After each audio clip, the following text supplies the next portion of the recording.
आज सरदार जगजीत सिंह डल्लेवाल जी के आमरण अनशन का 45वां दिन है और जिस तरीके से दिन प्रतिदिन उनकी सेहत लगातार बिगड़ती जा रही है, तो आज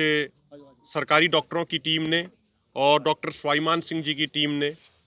जो ज़रूरी टेस्ट हैं वो सभी टेस्ट किए हैं। आज जो पोर्टेबल मशीनें आई हुई थी, उन मशीनों से अल्ट्रासाउंड जैसे टेस्ट हैं वो भी किए गए हैं, क्योंकि खासकर पिछले 3-4 दिनों से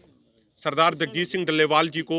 बहुत ज़्यादा प्रॉब्लम, बहुत ज़्यादा समस्याएं हो रही हैं। उनका ब्लड प्रेशर भी बहुत ज़्यादा फ्लक्चुएट कर रहा है और शरीर में एसिडिक कंटेंट भी बहुत ज़्यादा बढ़ा हुआ है। तो आज सैंपल लिए गए हैं और प्रशासन ने हमसे ये वायदा किया है कि कल दोपहर 2 बजे तक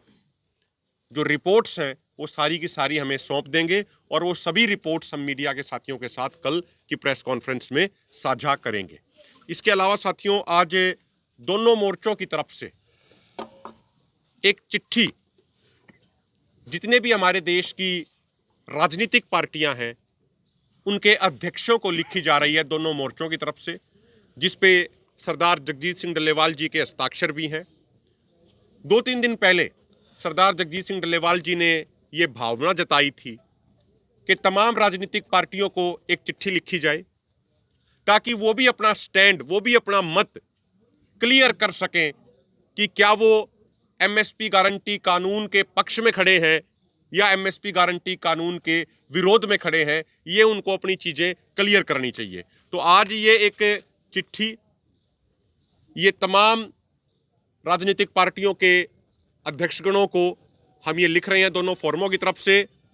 डिजिटल माध्यम से भी और पोस्ट के माध्यम से भी ये उनको साझी की जाएगी। और आप देख सकते हैं कि नीचे इस पे सरदार जगजीत सिंह डल्लेवाल जी के हस्ताक्षर भी हैं और दोनों मोर्चों, संयुक्त किसान मोर्चा, गैर राजनीतिक और किसान मजदूर मोर्चा की तरफ से ये चिट्ठी लिखी जा रही है। मैं इसका एक बेसिक कंटेंट आपको पढ़ के थोड़ा सुना देता हूं।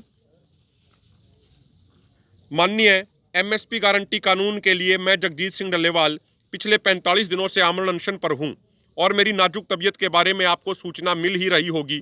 हम 13 फरवरी 2024 से सड़कों पर बैठे हैं। हमारी कोई नई मांगें नहीं हैं,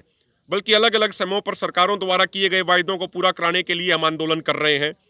13 फरवरी से शुरू हुए हमारे आंदोलन में पुलिस की हिंसात्मक कार्रवाई में एक किसान शुभकरण सिंह की गोली लगने से शहादत हुई, 5 किसानों की आंखों की रोशनी चली गई एवं 434 किसान घायल हो गए।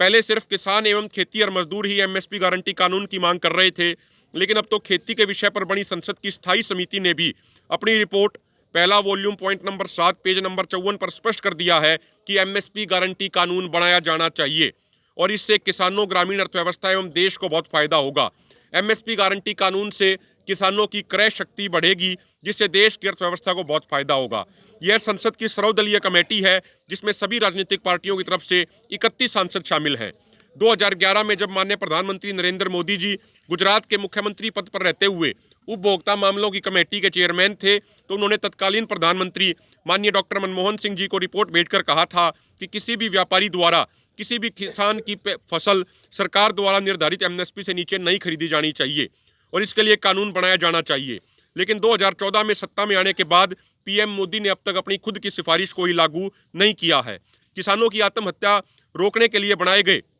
डॉक्टर स्वामीनाथन आयोग ने 2006 में अपनी रिपोर्ट दी। 2014 तक यूपीए की सरकार यानी कांग्रेस की सरकार सत्ता में रही, लेकिन उन्होंने रिपोर्ट लागू नहीं करी। 2014 के लोकसभा चुनाव प्रचार के दौरान माननीय नरेंद्र मोदी ने वायदा किया था कि वे प्रधानमंत्री बने तो स्वामीनाथन आयोग के C2+50% फार्मूले के अनुसार फसलों का एमएसपी तय करेंगे। 2014 में सत्ता में आने के बाद 2015 में सुप्रीम कोर्ट में सुनवाई के दौरान केंद्र सरकार ने हलफनामा देकर कहा कि वे स्वामीनाथन आयोग की रिपोर्ट लागू नहीं कर सकते हैं। 2018 में पंजाब की चीमा मंडी में 35 दिन धरना देने के बाद में माननीय अन्ना हजारे जी एवं माननीय जगजीत सिंह डल्लेवाल जी ने दिल्ली के रामलीला मैदान में आमरण अनशन किया था। उस समय तत्कालीन कृषि मंत्री माननीय राधा मोहन सिंह एवं महाराष्ट्र के मुख्यमंत्री माननीय देवेंद्र फडणवीस ने प्रधानमंत्री कार्यालय की तरफ से माननीय जितेंद्र सिंह द्वारा हस्ताक्षरित चिट्ठी आंदोलनकारी किसान नेताओं को सौंपी थी, जिसमें साफ तौर पर लिखा था कि केंद्र सरकार अगले 3 महीने में स्वामीनाथन आयोग के C2+50% फार्मूले को लागू करेगी, लेकिन 6 वर्ष बीत जाने के बावजूद भी